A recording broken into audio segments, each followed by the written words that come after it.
Awalnya Medan hanyalah perkampungan, sementara kerajaan Delhi berpusat di Labuhan. Namun setelah Belanda mendapat izin pemakaian lahan atau konsesi dari Sultan Delhi untuk penanaman tembakau, perkembangan perkebunan tidak lagi di sekitar Labuhan. Setelah lama menetap di Labuhan, pada tahun 1869, Jacob Nenhuis, pendiri Delhi Maskapai, pindah ke Medan yang kala itu masih bernama Kampung Medan Putri. Dia mendirikan rumahnya dan kantor perkebunan tembakau Delhi di antara pertemuan Sungai Babura dan Sungai Delhi. Perkembangan Medan Putri menjadi pusat perdagangan telah mendorongnya menjadi pusat pemerintahan. Tahun 1879, ibu kota asisten residen Delhi dipindahkan dari Labuhan ke Medan.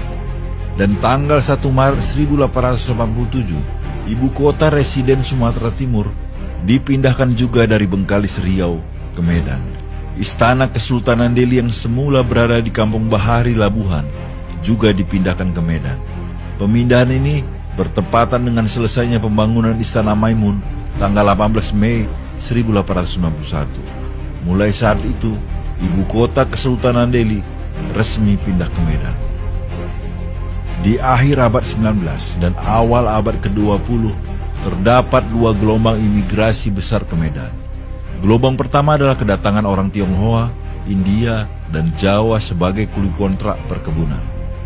Tetapi setelah tahun 1880, perusahaan perkebunan berhenti mendatangkan orang-orang Tionghoa karena sebagian besar dari mereka lari meninggalkan kebun dan sering melakukan kerusuhan.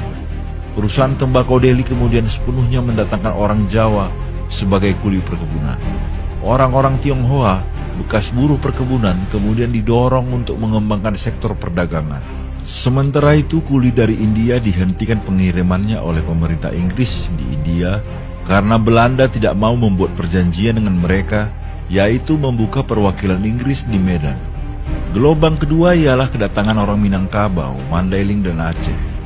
Mereka datang ke Medan bukan untuk bekerja sebagai buruh perkebunan, tetapi untuk berdagang, menjadi guru dan ulama.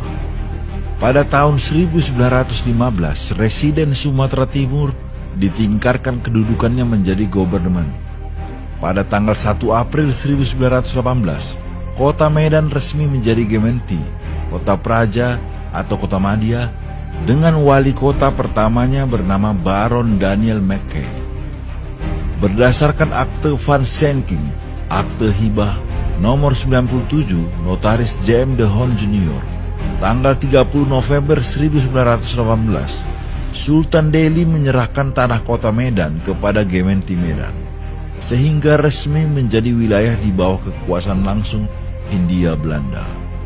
Pemilihan anggota Dewan Kota Medan ditetapkan berdasarkan golongan, yaitu 10 orang Eropa, 5 orang pribumi, dan 2 orang Timur Asing.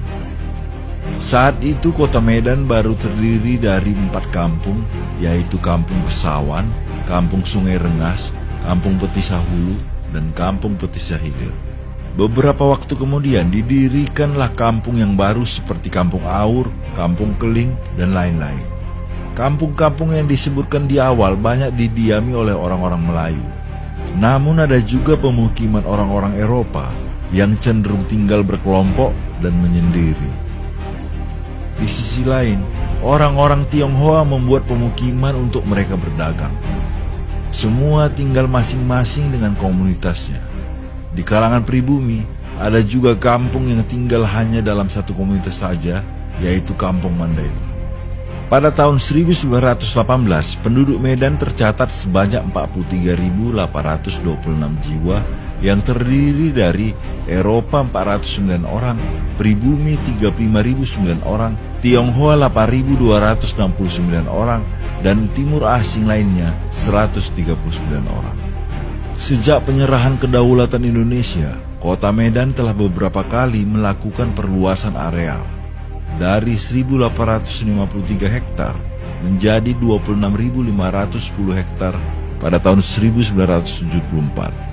Dengan demikian, dalam tempo 25 tahun setelah penyerahan kedaulatan, kota Medan telah bertambah luas hampir 18 kali lipat dari zaman Belanda.